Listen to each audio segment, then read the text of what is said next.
Xin chào các bạn, những ý tưởng mà các bạn nhìn thấy sau đây là những hiệu ứng được tạo ra hoàn toàn từ PowerPoint. Ý tưởng thứ nhất là chúng ta thiết kế slide tổng hợp mở đầu kiểu mô phỏng bàn làm việc. Trong các sổ tay trên bàn là các phần nội dung của bài thuyết trình.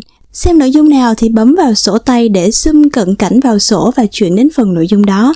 Rồi lại zoom out về bàn làm việc, rồi lại zoom in vào sổ khác. Hoặc ý tưởng thứ hai là khi trình bày về một sơ đồ hay một bản đồ địa lý, khi nói đến châu lục nào thì mình sẽ zoom cận cảnh chuyển đến phần trình bày của châu lục đó, xong rồi lại zoom out về bản đồ thế giới, rồi zoom in du lịch sang châu lục khác. Ý tưởng thứ ba là thay vì làm slide tổng hợp các đề mục của bài thuyết trình một cách đơn điệu, bạn có thể thiết kế mỗi phần nội dung là một miếng ghép hình với icon kiểu infographic. Bấm vào miếng ghép nào thì sẽ zoom in cận cảnh chuyển tới nội dung đó, rồi lại zoom out về bức tranh ghép toàn cảnh ban đầu. Như vậy thì người nghe sẽ luôn nắm rõ được hệ thống và cấu trúc của bài trình bày. Tất cả những gì các bạn vừa xem chỉ khác nhau về ý tưởng thiết kế thôi, còn về kỹ thuật thì nó thực chất là đều dùng một hiệu ứng duy nhất, đó là hiệu ứng zoom. Video hôm nay thì mình không chỉ muốn hướng dẫn các bạn thao tác từng bước, mà muốn các bạn hiểu thật rõ về cơ chế hoạt động của hiệu ứng zoom luôn. Vì khi đã hiểu rõ về nguyên lý của nó rồi thì bạn sẽ tự do sáng tạo ra được rất nhiều ý tưởng khác. Trong giới hạn video này thì chúng ta sẽ cùng thực hiện kiểu ý tưởng đầu tiên với các slide zoom mô phỏng bàn làm việc. Hai ý tưởng còn lại là zoom in cận cảnh các vùng trên bản đồ hay zoom in thu phóng các mảnh ghép nội dung thì kỹ thuật cũng tương tự. Tuy nhiên để có được hiệu ứng hoàn thiện như mong muốn sẽ cần có thêm các mẹo nhỏ khi thao tác. Nếu các bạn quan tâm thì mình sẽ giới thiệu đến trong một video khác. Trước tiên chúng ta nói về kỹ thuật slide zoom cơ bản hoạt động như thế nào. Ví dụ như bây giờ ta đã có 3 slide nội dung chính là đây rồi. Bạn sẽ cần tạo một slide trống trước 3 slide đó để làm trang chủ. Thật ra có thể bạn từng được hướng dẫn về mặt lý thuyết là tạo slide trang chủ này bằng cách vào Insert, chọn Summary Zoom. Cách này thì tự động và tạo được hiệu ứng zoom mặc định, nhưng thực tế sẽ hạn chế trong quá trình thao tác về sau nếu các bạn muốn thiết kế được như các ví dụ đầu video. Vậy nên mình sẽ chọn là Slide Zoom, chọn các slide nội dung, bấm Insert. Bạn sẽ có hình đại diện hay mình gọi là hình bìa của 3 slide xuất hiện trên trang. Bấm F5 chế độ trình chiếu để xem thử. Khi bấm vào hình bìa của slide nào thì nội dung của slide đó sẽ được phóng to ra. Bấm lần nữa thì sẽ thu nhỏ và quay về trang chủ. Nếu bạn bấm lần nữa mà lại chuyển sang slide tiếp theo chứ không quay về trang chủ hoặc kết thúc luôn slide thì sao? Đó là do bạn chưa cài đặt trước. Chọn vào hình bìa slide, bạn sẽ thấy trên thanh công cụ xuất hiện thêm một thẻ mới là Zoom. Nhớ check lựa chọn Return to Zoom, tức là quay về trang chủ có được bật lên hay chưa. Slide nào đã được bật thì bạn sẽ thấy ở góc trên hình bìa của slide. Ngoài số chỉ báo cho biết sẽ được chuyển đến slide nào, thì sẽ có dấu hiệu mũi tên tức là cho biết sẽ quay về được trang chủ. Hình bìa slide này thì cũng tương tự như một đối tượng hình ảnh nên bạn có thể dùng Zoom Effect để tạo các hiệu ứng thị giác khác cho nó. Thay đổi đường khung viền hoặc loại bỏ đường viền mặc định. Nếu phía sau nó là nền có màu khác, bạn có thể xóa bỏ nền của hình bìa hiện tại bằng cách bật tắt công cụ Zoom Background để nó trở nên trong suốt. Muốn thay đổi chi tiết hơn nữa thì bấm chuột phải chọn Format Slide Zoom để hiện bảng chức năng bên phải với nhiều tùy chỉnh hơn. Đây chính là hiệu ứng slide zoom cơ bản nhất. Tuy nhiên trong thực tế mỗi phần nội dung trong bài thuyết trình thường sẽ gồm nhiều slide thông tin chứ không phải chỉ mỗi slide tiêu đề. Nếu bạn dùng slide zoom thì sau khi chuyển đến slide phần 1 rồi thì click tiếp là quay về trang chủ hoặc chuyển đến slide tiêu đề phần 2 chứ không chuyển đến slide nội dung liên quan ở phần 1 được. Vậy thì trong những trường hợp mà slide chuyển hướng có nhiều slide phụ thì ta sẽ cần dùng đến tính năng Section Zoom. Khi bạn mở Section Zoom ở đây mà thấy bị xám mờ không khả dụng, đó là bởi hiện giờ chúng ta chưa tạo Section. Section hiểu đơn giản là cách bạn phân chia các slide thành từng phần và từng nhóm. Ví dụ mình muốn nhóm slide số 2 và slide số 3 thành một nhóm, thì ở giữa vị trí của slide 1 và slide 2, bấm chuột phải chọn Add Section. Tương tự ở giữa các phần nội dung, bạn cũng bấm chuột phải chọn Add Section để nhóm các slide nội dung thành một phần.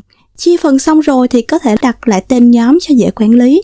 Nếu bạn có lỡ phân chia nhầm thì cứ kéo để di chuyển các slide qua lại giữa các phần. Muốn thêm slide cho từng phần thì click vào slide bất kỳ, bấm Enter để thêm slide mới ngay sau đó. Ngoài ra tác dụng của việc chia slide thành các section đó là bạn sẽ có mũi tên chuột ẩn hiện việc hiển thị các slide trong mỗi phần, sẽ rất tiện lợi để quản lý, nhất là khi bài thuyết trình của bạn có quá nhiều slide. Sau khi chia phần xong, ở slide trang chủ bạn sẽ cần Insert, chọn zoom và chọn section zoom chứ không phải là slide zoom nhé. Chọn các section mà bạn đã chia và insert. Nhìn kết quả thì có vẻ giống như lúc nãy khi chọn slide zoom vậy nè.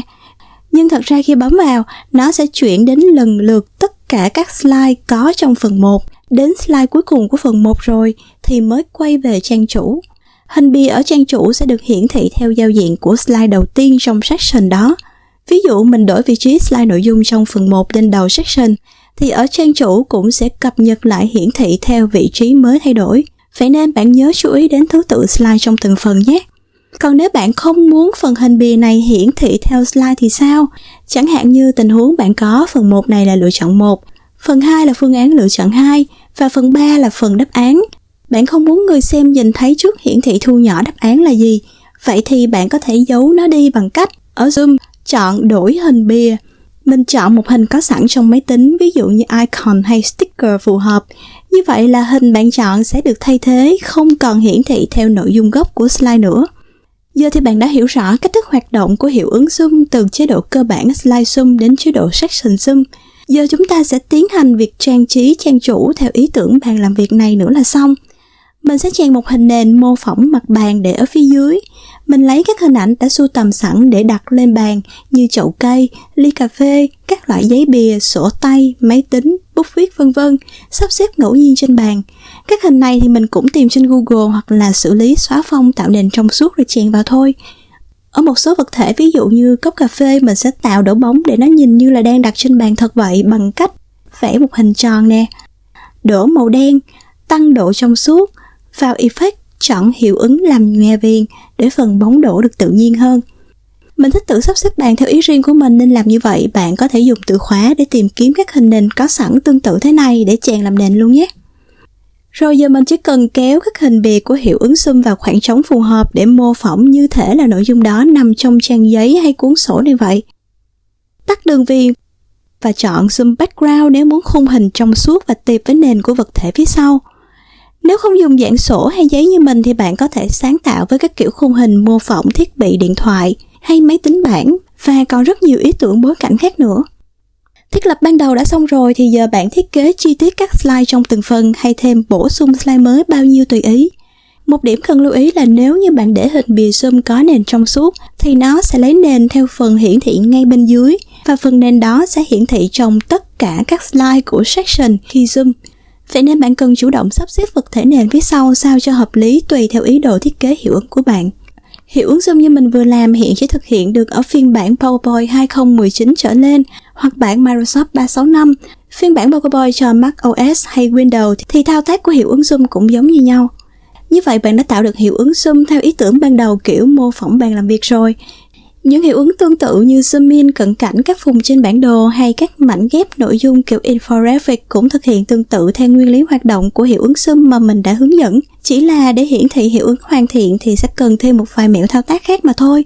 Bạn hãy thử với các ý tưởng mới này trước và nếu quan tâm thì mình sẽ hẹn giải đáp thêm trong những video tiếp theo. Xin chào và hẹn gặp lại.